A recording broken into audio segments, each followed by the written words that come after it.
about the situation, not just for Egypt, but for the region as a whole. It's a difficult, fragile region, not just in this part, but also down in the Horn of Africa, where they have huge challenges. And we would very much want to see a diplomatic cooperation-based solution in place as soon as possible. We've said, and Catherine Ashton, when she was here, repeated that, we would, as EU, be prepared to help, but of course, in order to do it, you need all sides on board, and at the moment, at least one side doesn't seem to be coming forward. But if it does, there are many ways in which this project could actually be to the benefit, we think, of both parties. But at the moment, it's lacking in positive cooperation dynamics. This needs to be created because there's an awful lot of misinformation out there about this development, which at the end of the day... Why do you think we have mis or false information or unclear vision about the right influence about such a project? There's a lot of suspicion, I think, on both sides for all sorts of reasons. Some of them rooted in history, some of them rooted in the way in which the dam has been put together. I know that many people have argued environmental impact studies and other things have not been done to the standards that many people would want to see. And of course you have to, living in Egypt and swimming in your Nile, you have to understand just how fundamental, existential, the question of the Nile is to every Egyptian. So the sensitivities in Egypt are very, very well known to me and to everybody who is here. So it's an extremely sensitive issue which needs extremely sensitive handling. But it is possible, we think, to come up with a win-win situation if both sides are ready to seriously talk and to cooperate. And anything we can do, provided both sides ask us to do it, we're happy to do it. We have experience in this in Europe from the Danube River Basin, for example, which was not easy, even in a smaller area like Europe. But we have a long track record in the EU of putting these things together, and we'd be happy to bring that expertise to bear. But there's no point if only one side wants it. We need both sides to ask for it. Tourism. 15 countries of major countries, member countries of the EU are now not banning but just advising their tourists not to come to Egypt due to the situation that they see that it's dangerous for them. How could we actually defreeze this ban, in your opinion, especially that the program is invited to cover a huge touristic event in Luxor next week, the replica of the Tutankhamun, and you're inaugurating a health center as well. How can we just move from this negative situation? Well, the first thing to say is that the travel advices of the European member states do vary a little bit. They're not all in the same direction, but it's true that some areas of the country have come in for difficult times, particularly Sinai, particularly after the bomb in Taba, which spooked a lot of the travel operators and indeed governments back in Europe, so far as the situation in Sinai is concerned. But on the other hand, when it comes to Upper Egypt, when you talk about Luxor, Aswan and so forth, there's no ban on travel for most major countries as far as that part of the country is concerned. The difficulty is that back in Europe, when the average tourist is looking around, as I'm sure you know, for holiday options, if they hear that there is insecurity anywhere in any country, they're likely to turn away and go somewhere else, and that's exactly what they've been doing. And that has been a major constraint on tourism in the country, particularly in Upper Egypt. I think there maybe the problem is worse than anywhere.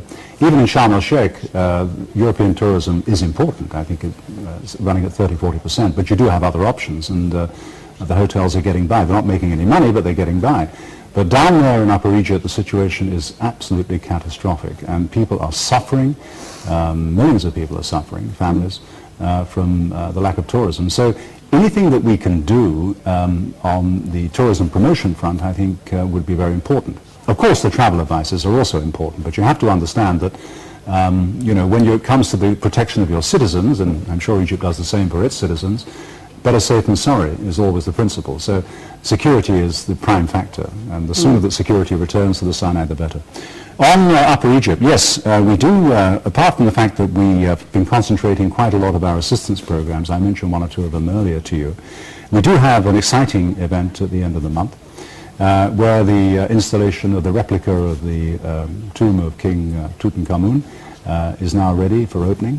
This was created some years ago using extraordinary technology by Factamati, which is a very well-known European Archaeological Institute, with the full support of the Tourism Ministry and the Antiquities Ministry. It was imported, we imported it in fact for the task force back in November. Yeah. It's taken a bit of time because they've had to dig a big hole near to Howard Carter's house to install the replica. They're now doing that. We think this is a tremendous contribution both to heritage, because it takes the pressure off the original tomb, which is in need of restoration, and for tourism. We hope very much that it will help in some way to attract people back to the area. And the publicity that it gets, including from your own program, I'm pleased to see you're going, we hope will help to restore a little bit the image of the area for tourists everywhere. What did Britain actually do years back when they exploded its main train station, I mean? Remember this terrorist attack on the train station of London years ago, and still London overcome this London did, situation. But it suffered in 2007. You mean the 7-7 when 52 were killed on the bus and in the underground? Yes, indeed, it was a terrible, terrible time. In fact, I knew somebody who was caught up in that personally. No, London suffered that year very badly. It came back, of course. London is a huge city and an international city of some repute, and within a year or two the tourists were back, but they suffered pretty badly. The tourism was way down for at least 12 months after that. And it's always like that. You had events in the past in Egypt too, in the Valley of the Kings, of course, infamously in 1997. Now you've got lower grade terrorism around, touching some of the results. It's particularly the Tabar incident. But we must hope very much that the efforts that the security services are making to control all of this will be successful, and that it will be possible soon for those travel advices to change.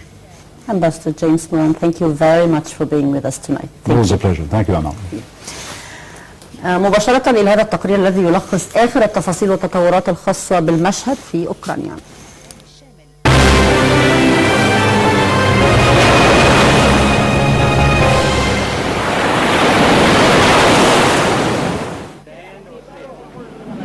ويتواصل مسلسل الأحداث في أوكرانيا على أصعدتها المختلفة، فقد التقى نائب الرئيس الأمريكي جو بايدن مع الرئيس الأوكراني المؤقت من أجل التشديد على الحفاظ على الوحدة الوطنية للبلاد والدعوة إلى تطبيق عاجل للتسوية التي تم التوصل إليها مع روسيا، بالإضافة إلى الإعلان عن حزمة مساعدات أمريكية لإرساء الاستقرار الاقتصادي في أوكرانيا. على الجانب الآخر، أعلن الرئيس الروسي فلاديمير بوتين عن توقيعه المرسوم من شأنه رد الاعتبار لتتار القرم وغيرهم من الأقليات التي عانت تحت حكم الزعيم السوفيتي الراحل جوزيف ستالين. المرسوم يدعو إلى تحقيق العدالة التاريخية والسياسية والاجتماعية للجماعات التي تم ترحيلها إلى آسيا الوسطى خلال الحرب العالمية الثانية لاتهامهم آنذاك بالتعاطف مع النازية. وعلى الرغم من توقيع بوتين للمرسوم، إلا أن مجلس تتار القرم أعلن في بيان له أن روسيا منعت الزعيم التتاري مصطفى جميليف من الدخول إلى شبه جزيرة القرم لمدة 5 سنوات، وسلمته أمرا رسميا بذلك عند مغادرته القرم متوجها إلى كييف. الخارجية الأمريكية بدورها نشرت صورا أصدرتها السلطات الأوكرانية لانفصاليين مسلحين في شرق أوكرانيا تزعم واشنطن أنهم عسكريون روس أو ضباط في الاستخبارات الروسية. واعتبرت المتحدثة باسم الخارجية أن الصور بمثابة دليل فوتوغرافي على العلاقة القوية بين روسيا والميليشيات المسلحة بشرق أوكرانيا وشبه جزيرة القرم. من جانبه، صرح المتحدث باسم البيت الأبيض جي كيرني أن حكومته على اتصال دائم مع مجموعة ال7 الكبار لمحاولة حل الأزمة سلميا. إذا لم يتحقق أي تطور في غضون الأيام القليلة المقبلة، سنبقى على استعداد مع شركائنا في الاتحاد الأوربي ومجموعة الدول ال7 الكبار لفرض عقوبات جديدة على روسيا لممارساتها في زعزعة استقرار أوكرانيا. وأضاف كيرني أن إدارته تعمل من أجل الكشف عن هوية المسؤولين عن حادث إطلاق النار الذي وقع في شرق أوكرانيا منذ يومين وأسفر عن مقتل 3 أشخاص على الأقل، فيما تتبادل كل من الحكومة الروسية والأوكرانية الاتهامات بشأن ذلك الهجوم.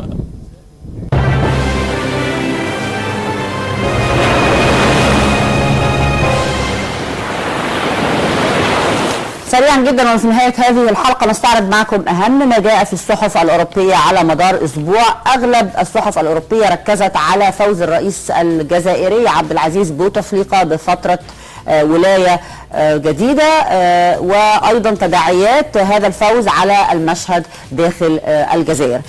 بوتفليقة ليس أبديا هو عنوان صدر عن جريدة لوماتيني الفرنسية، وقالت فيه: الآن انتهت الانتخابات وفاز بالسلطة الجزائرية أو على السلطة الجزائرية أن تتعامل مع مرض بوتفليقة وتداعياته، وعليها أن تطفئ الحريق الاجتماعي أيضا في الجنوب، كما عليها أن تتعامل مع معارضة سياسية بدأت ترتسم بقيادة المرشح الخاسر في الانتخابات علي بن فليس وحركة بركات بمعنى كفاية.